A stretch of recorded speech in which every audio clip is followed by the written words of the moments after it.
We're at a bit of an impasse. On one hand, institutional investment is waiting for clearly defined regulations so they feel comfortable enough to invest without restriction. On the other hand, the very people who built the space find the incoming rules very restrictive and limiting. SEC Chair Gary Gensler has threatened many cryptocurrencies, essentially all of the 20,000 non-Bitcoin cryptos, as receiving the dreaded security label, which would give the SEC extreme power to decide the fate of the blockchain. My next guest, Katrina Prokopy, is Chief Legal Officer and Head of Regulatory Affairs at Coinsquare. Let's take a deep dive into the current state of regulations, what the challenges are. Katrina, welcome to the Daily Drop. How are you? I'm fine. Thanks so much for having me. It's going to be high level, and you were the perfect person for the job. So let's start right at the beginning for North America. What is the current state of regulations in North America? So I would answer that by saying I think they're still very much a work in progress. They're evolving. They're going to continue to develop over time.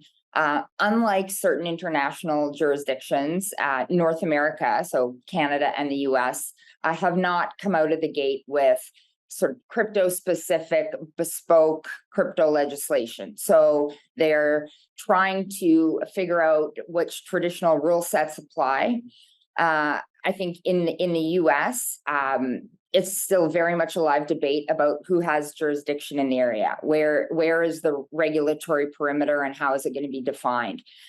In the US, unlike in Canada, you have jurisdiction over securities overseen by the SEC and jurisdiction over derivatives overseen by the CFTC. So depending on the classification of the asset, that regulator has jurisdiction. And I think it's still an open question in the US where that's going to land. Certainly crypto derivatives would fall under the jurisdiction of the CFTC, and spot crypto, which is the preliminary, like most of the exchanges that we see, the big global exchanges are spot crypto exchanges. Currently, that falls outside the regulatory perimeter of the CFTC. And unless you're trading a security, as you just sort of described through Chair Gensler's statements, then you're not in the perimeter of the SEC. Oh, so let me just jump in, right? Because this is it. I mean, we could talk for half an hour, going back and forth, CFTC versus the SEC, and they seem to have some other regulators in there as well. But what is the effect here, right? Because am I correct where I assume that it's institutional investment is waiting for all this to play out, so those concrete regulations before they feel comfortable to invest in the space? Yeah, I think that's true. So you asked sort of what's the state of play in North America? It is very much in flux in the US. In Canada, it's a different story in that we don't have jurisdiction split between securities regulators and regulators of derivatives, the SEC and CFTC. We've got a single unified securities regulator for both asset classes. And our securities regulator in Canada came out a couple of years ago stating the basis of jurisdiction over activity in crypto assets. So crypto asset trading platforms that are facilitating these transactions are required to be registered as securities dealers. And the regulators in Canada have also come out with guidance on what that regulatory framework looks like. And it's the traditional rule sets tailored a bit for the crypto environment. So Canada has a lot clearer a view on the regulatory framework for crypto assets than in the US at this time. But again, it's evolving. It's still clunky in Canada as well. A lot of the traditional rules for securities dealers don't fit nicely in the crypto space, and the regulators use various exemptive relief powers in order to tailor those rules. So that's kind of where we're at in Canada. But you're right, institutional investors are looking for clarity. Frankly, industry is also looking for clarity, and it's not where it needs to be efficient, an efficient regulatory environment yet. Yeah, and I mean, I think this is the real issue, right? And I think institutional investment, I mean, I think everybody sees the benefits, everybody sees the potential, but until we have like concrete rules, I mean, they could say anything, so you don't really know. Look, we're going to go to break. We're going to get really into it. Like, I think sometimes people feel I don't know, a bit put off that they have to understand all these rules. They want to get to the fun part, but the reality is these rules are the foundation of the entire space. We've got Katrina Prokopy here on the Daily Drop. Thank you.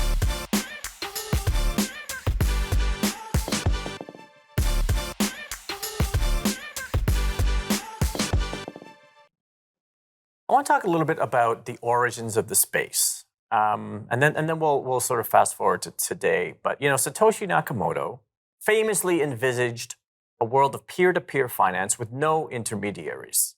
Has that vision materialized? I don't think so. I think Bitcoin, which is obviously the most popular crypto asset traded, is not entirely decentralized. You have miners, mining pools, organizations that together own a lot of computing power on these networks. I don't think it's truly decentralized. I don't think it's played out exactly like those original proponents may have desired it to.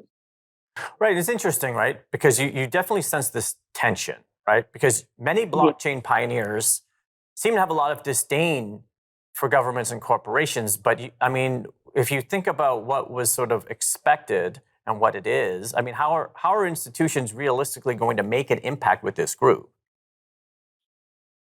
I think that it's a difficult question to answer. I think the use cases for blockchain technology are so varied now. Its use in many sectors of the economy, not just financial services, it is vast. And I think the horse is out of the gate. I think there's room for the blockchain pioneers and governments and businesses alike to benefit from this technology, use it, develop it, profit from it, and take all the benefits from it. I think there's so much potential still to be seen in the future of the space, and it should be exciting to everyone, pioneers, regulators, businesses alike. I don't think it needs to be everything for one segment and nothing for another. I think can be distributed benefits for all interested parties and stakeholders. Look, I agree with you 100%. But also, the tension is not a small deal. Many Web3 individuals and organizations, they view the regulations as actually destroying the space. Do you think that's extreme, or do you think there's merit to that view? Personally, I think it's extreme. I come from a regulatory background and I'm working in the crypto space now. I think the narrative that links Bitcoin to and crypto generally to sort of anti-establishment, contrarian views or anti-government sentiment is a bit overblown. I think there's many more Web3 individuals. My company is part of a industry group here called Web3 Council, and there's a very accepted view amongst all of those individuals and companies that are members that that regulation is important to bring trust and stability to the space. It's smart regulation that's needed, efficient regulation, and I don't think we're entirely there yet. But I think that smart regulation brings security and stability, which brings institutional investors, lowers volatility in the market, and is a good thing. Look, I tend to agree with you, but I will say, it's funny because obviously I'm tracking information every single minute as I can. Every day is my job. There are people in the Web3 space who think this sort of I don't know, let's call it over financialization of the space is the problem, right? Is that the need to sort of commodify it and turn it into money is the problem. What do you think of that? I think the horse is out of the gate, quite frankly. I don't really subscribe. I don't subscribe to that view. I think that this is where we're at today, and it's about making it safe for whatever use case you're most focused on. And I agree. There's a lot of passionate people about different facets of the space. I happen to be involved in the financial services space. And I think the presence of smart regulation is exactly what we need. And the absence of that is what will destroy the space and prevent us from using the benefits of the technology. I agree with that. Look, we only got about 40 seconds, but so that's interesting what you said. So do you think that not having the regulations is a bigger problem if that I were to be do. the case?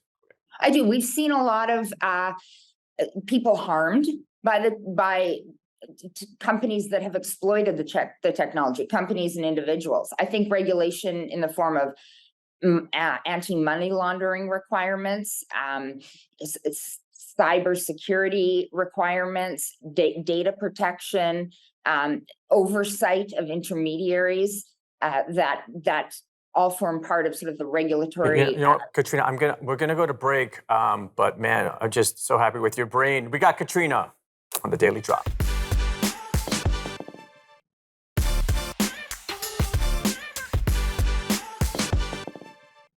Welcome back to the Daily Drop. Katrina is so high level; it's amazing.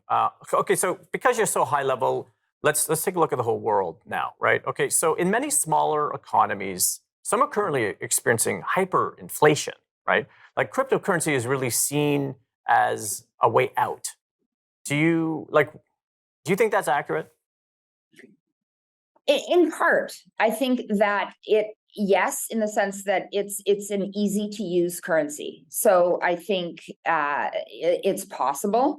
But I think the bigger problem in some of those smaller economies that you speak of is that the lack of democratic government, which is a bigger problem than hyperinflation, and contributes more to hyperinflation. So I think those issues need to be addressed, and first and foremost. But I think cryptocurrency is easy to use, and provided the cybersecurity around it is tight. I think it's very helpful for those economies. So it's not an easy solution too, right? It's true, right? It's like the political environment sort of dictates everything else, right? I believe. But certainly we see that the economic issues that they're having, they're not sustainable, right? So there's countries have inflation of like 80%, like 90% right now. Like, Yeah. could the regulation in these suffering economies actually impede their progress? On balance, I don't think so.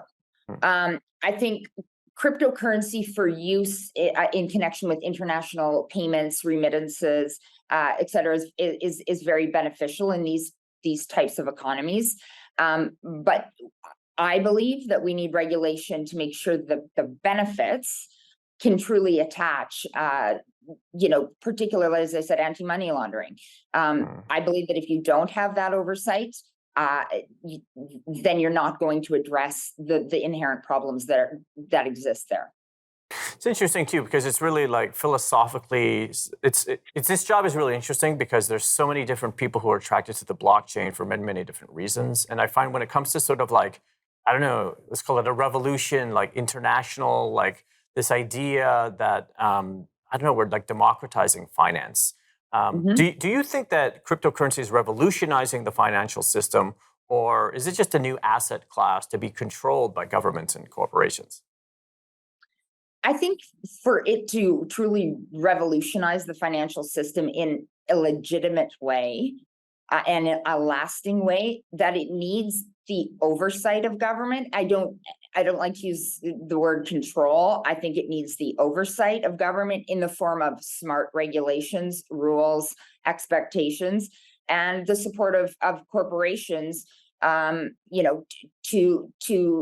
expand on it and develop it and make it accessible to people.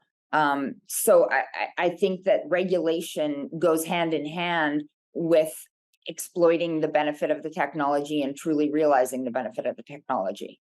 See, it's an interesting question that as soon as I started to learn about Bitcoin and crypto and all these things, do you think that cryptocurrency is essentially seen by certain governments as competing against them? Right? It's almost like it's this alternative financial system.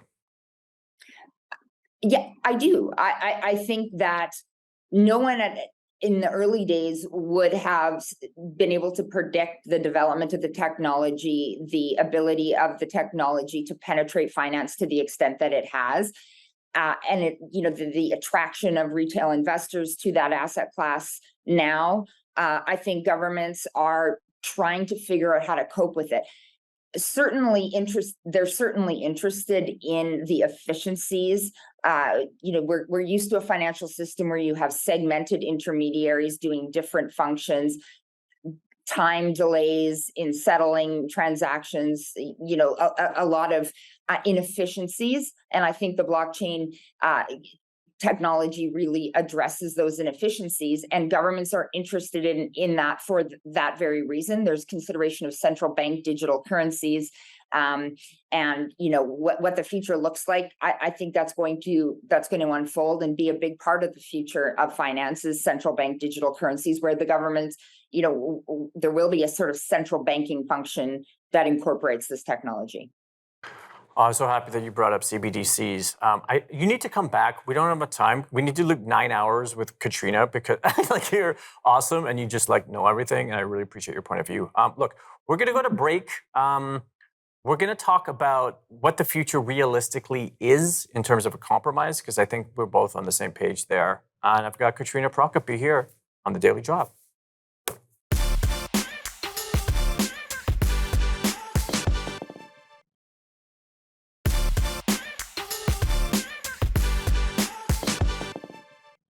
Welcome back to the Daily Drop. Okay, so it's our last segment, which is too bad because Katrina, why can't you be here every day? So for the audience, we mentioned central bank digital currencies, CBDCs. Can you maybe just define those for our audience, for anyone who doesn't know what they actually mean? Yeah, it's effectively bank controls monetary policy in most democratic countries, and that's how money is worth the value that it is. And your question about what are governments going to adopt this technology? I think a CBDC is a central bank digital currency that would function like the Canadian dollar, the US dollar, the Japanese yen, whatever it might be, based on blockchain technology, and part of the capital structure overseen by the government.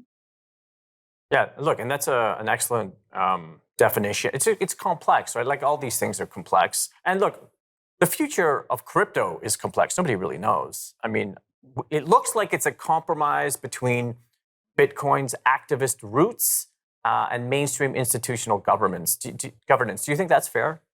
I do. I do. I think it's an evolution. I think it started with attracting a certain sort of segment and use case, and it's evolved, and it's become a very useful technology that has infiltrated various elements of the economy, and including finance. And I think that retail investors are interested and wanting to try their hand at it and see what it's all about. But I think that raises the need for investor protection measures. No one wants to see retail investors that want access to a market to invest their money and lose all of their money, or suffer a hack, suffer a fraudulent platform that misrepresents what they do and steals all their money. There needs to be protections for those retail investors.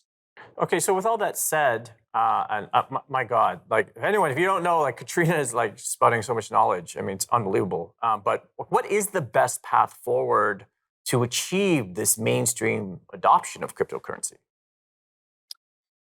I think that industry needs to continue to work with the regulators who are trying to figure out the right way to regulate digital assets generally, and help evolve the regulatory framework. As I said, in Canada, we have guidance, and we have regulators that have clearly outlined what the basis of their jurisdiction is and the rules that they expect to be followed for intermediaries in this space.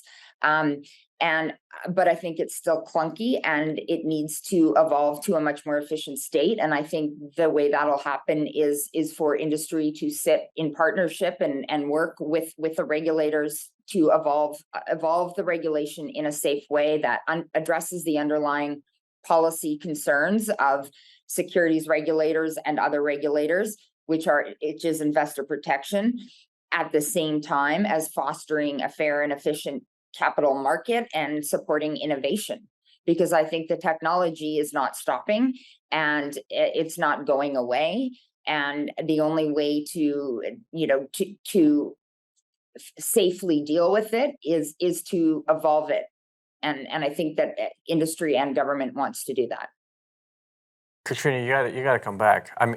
It's like every time you say something, I want to ask you like 8 more questions, but we can't do that. It'll just be like a marathon daily drop world, which wouldn't be terrible. Look, Katrina, Anytime, happy to come back. well, I definitely want you to come back. Really appreciate you and everything you're doing at Coinsquare. Yeah, and Okay. we'll see you again soon. Absolutely. Have a great weekend. The world of regulating new technologies is a double-edged sword. In one respect, clearly defined rules establish parameters to legitimize industry standards. But in another, you are interrupting a natural flow of experimentation that is needed to see what can organically evolve and improve. And while the current antagonism with regard to regulation seems to be only just beginning, this war appears to be as much about generations and ideology as it is about money. But perhaps this war will bring us all closer together in figuring out how we can build the rails of this new vision for our planet together. We'll see you next time on The Daily Drop.